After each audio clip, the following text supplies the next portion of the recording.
নিশ্চয়কৈ আমি আপোনালোকে চাওক নিৰ্বাচনৰ বতৰ বৰ্তমান যে আমাৰ ওদালগুৰিত সকলোৱে নতুনত্বক বিচাৰিছে, যিহেতু আমাৰ দৈমাৰীদেৱে 10 বছৰ কাল তেখেতে ৰিহন দৈমাৰী ছাৰে যিহেতু 10 বছৰ কাল তেখেতে মন্ত্ৰিত্ব লাভ কৰিলে।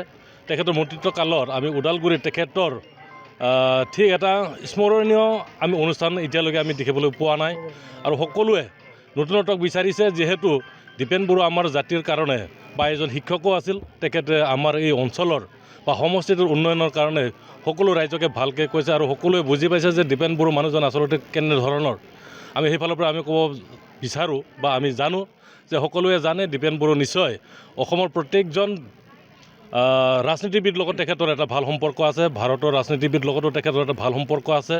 নিশ্চয় তেখেতে আমাৰ এই অঞ্চলটো বা সমষ্টিটো উন্নয়ন কৰিব বুলি আমি আশা কৰি সকলোৱে কৈছে যে আমি নতুনত্ব বিচাৰিছোঁ আৰু দীপেন বড়ো আমাক লাগে, আমি সেইখিনিকে আমি কামনা কৰোঁ। ঠিক তেনেকৈ ওদালগুৰি সমষ্টিৰ কাৰণে যিহেতু দীপেন বড়ো এপছৰ পৰা আহি পেলাই তেওঁ প্ৰাৰ্থী মনোনীত কৰিলে BPF দলৰ পৰা, ঠিক তেনেকুৱা UPPL দলৰ পৰা ঠিক তেনেকৈ মানে যিহেতু পাৱাৰফুল হিচাপে ৰিহন দৈমাৰী আছে, প্ৰত্যাহ্বান জনাব পাৰিব। নিশ্চয় এইটোতো আৰু ব্যক্তি দুজনৰ কথা নিশ্চয় আমি জানো। ৰিহন দৈমাৰী বুলি নহয় বা দীপেন বড়ো বুলি নহয়, তেওঁলোকৰ ব্যক্তিত্বক আমি সকলোৱে জনাটো ভাল আৰু জনা বুজাটো ভাল। তেখেত যিহেতু এজন শিক্ষিত ব্যক্তি আৰু খুব পাৱাৰফুল ব্যক্তি। আমি দেখিলোৱে অলপ আগতে আমি কৈছোঁ যে ৰিহন দৈমাৰী ছাৰ যিহেতু 10 বছৰ কাল মন্ত্ৰী হ'ল, 10 বছৰ MLA হ'ল। সেই কাৰ্যকালত আমি কেনেকুৱা ধৰণৰ তেখেতৰ পৰা যিখিনি নেকি বিচাৰিছিলোঁ সেইখিনি আমি একচুৱেলি পোৱা নাই। আমি আশা কৰিম আমাৰ শ্ৰদ্ধাৰ মৰমৰ দীপেন বড়ো ডাঙৰীয়াই অনাগত দিনত নিশ্চয় আমাৰ কামখিনি কৰি দিব বুলি আমি আশা কৰোঁ। তেওঁ নিৰ্বাচন যিহেতু প্ৰতিদ্বন্দ্বিতা কৰিব, যাবনে? জিকিব, 100% জিকিব। প্ৰত্যাহ্বান কাৰ লগত? প্ৰত্যাহ্বানটো ইয়াততো আমি কাকো বিচৰা নাই, আমি ধৰি লোৱা নাই কাকো। যিহেতু সকলোৱে কৈছে যে পুৰণাক আমি এতিয়া আমি ধৰি ৰাখিব বিচৰা নাই, পুৰণাজনক আমি বিদায় দিব বিচাৰিছোঁ বুলি। পুৰণাক বিদায় দি পেলাই নতুনক আদৰিব। হয়, দীপেন বড়ো নতুন হয়, ৰাজনৈতিক পথাৰত নতুন, ৰাজনীতিটো নতুন। আকৌ মানুহজনো একচুৱেলি ষ্ট্ৰং হয়, খুব কথাই বা মানুহজনৰ যিটো নেকি বডি লেংগুৱেজ খুব ভাল। তেওঁ সকলোকে চকুত হৈ কথা ক'ব পাৰে। তেখেতে হ'ল অমায়িক ব্যক্তি, সকলোৱে তেখেতক আঁকোৱালি লৈছে। কি আশা কৰে দীপেন বড়োৰ পৰা? দীপেন বড়োৰ পৰা তেখেতেতো কৈছে যে যিহেতু শিক্ষিত ব্যক্তি আৰু নিখিল বড়ো ছাত্ৰ সন্থাৰ পৰা আহিছে, তেখেতে প্ৰথম কামটোকে কৰিব নিশ্চয় শৈক্ষিক দিশত। তেখেতে নিজে কৈছে যে ওদালগুৰি কলেজখন ইউনিভাৰ্চিটিলৈকে পৰিৱৰ্তন কৰিব আৰু বিভিন্ন ধৰণৰ আঁচনি তেখেতে আনাৰ কথাটো কৈছে। আশা কৰিব পাৰি? হয়, নিশ্চয় আশা কৰিব পাৰি। যোৱা 5টা বছৰত UPPLৰ অধীনতে আছিলে ওদালগুৰি বিধানসভা সমষ্টিটো। হয়। এইবাৰ পুনৰ বেলেগ এজন প্ৰাৰ্থী আগবঢ়াই আছে। হয়। যোৱাবাৰ যিখিনি আগ্ৰহ হৈ থাকিলে এইবাৰ কেনেকৈ তাতকৈ বেছি?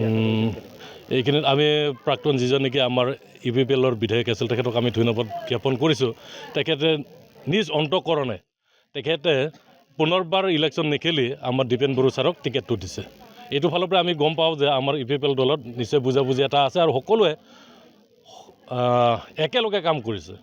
সেইদিনাখন মুখ্যমন্ত্ৰীগৰাকী আহোঁতে মুখ্যমন্ত্ৰীয়ে কৈছে দীপেন বড়োই UPPLত যোগ কৰি ভুল কৰিলে বুলি ক'লে। সেইটোৱে একচুৱেলি ৰাজনৈতিক ভাষ্য। তো তেখেতৰ দলতে যে বা তেওঁলোকৰ NDA দলতে যে যোগদান কৰিব লাগে সেই কথা নহয়।